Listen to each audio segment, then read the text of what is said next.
စိုက်တဲ့သူတွေကတပိတ်တာကို900ပဲရတယ်စားတဲ့သူက30သားကို900ပေးဝယ်စားတယ်အဲ့တော့ဂျားတွေကဂျားကဘသူကဆွဲသွားတော့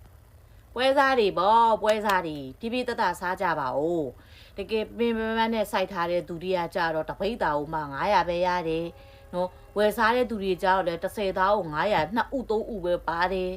နော်အဲ့နှစ်ယောက်ကြားထဲမှာပွဲစားတွေရဲ့ကြားတွေကနဲ့ချမ်းသာသွားတဲ့အမြက်ကြီးစားကြတယ်စားတာလဲစားပါ30ဖုံမှာလူတစ်ပုံပဲပတ်စံ300နင်းတို့သိရင်ပဲပတ်စံမှာပဲစီစဉ်ဥစားမှာယူသွားမရဘူးလောက်ပါမြက်မြတ်တတ်တာလीနော်ဒါမှလည်းစိုက်တဲ့သူတွေလည်းအားရှိမှလीနော်ဘာဖြစ်ဖြစ်အမျက်လိုချင်လို့စိုက်ပါတယ်ဆိုမှတချို့တွေဆိုဆိုင်မွဲသွားတယ်တောင်သူတွေသမားတွေအများကြီးရှိတယ်အမှန်တကယ်ဆိုကျမတို့နိုင်ငံလေတောင်သူတွေသမားတွေကိုလေအလေးပေးအရေးပေးတဲ့နယ်လို့ထင်တယ်တကယ်တမ်းသူတို့စိုက်ပြူတဲ့ဥစ္စာဘာမှမြက်တာလည်းမဟုတ်ဘူးနော်သူတို့ရတော့တပြဲ6ပြားလေးရတာဂျားတွေကပွဲစားရသူတို့ကတအုပ်စုသူတို့ကတပိတ်တာလောက်ရနေဟုတ်တယ်မလားမစားနဲ့မပြောဘူးကျမတို့နော်ပွဲစားလောက်တာမြက်ချင်လို့ပဲအဲ့တိုင်းပဲလေစိုက်တဲ့သူကလည်းမြက်ချင်လို့စိုက်တာပဲလीတကယ်စိုက်တဲ့သူတွေကြတော့ပတ်ဆက်မရဘူး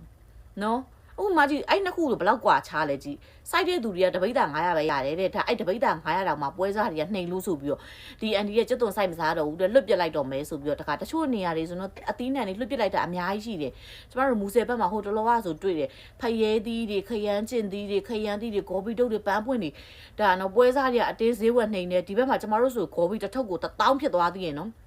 အကိုတို့မတို့တီးလိုက်ကြလားတော့မသိဘူးကျမတို့ရှိမှာဂေါ်ဘီတစ်ထုပ်ကို1000ဖြစ်သွားသေးတယ်နော်သူတို့တကယ်ရောင်းတဲ့လူကတစ်ထုပ်2000ပဲရတယ်တဲ့နော်အဲ့တော့ပွဲစားတွေနည်းနည်းပါးပါးလည်း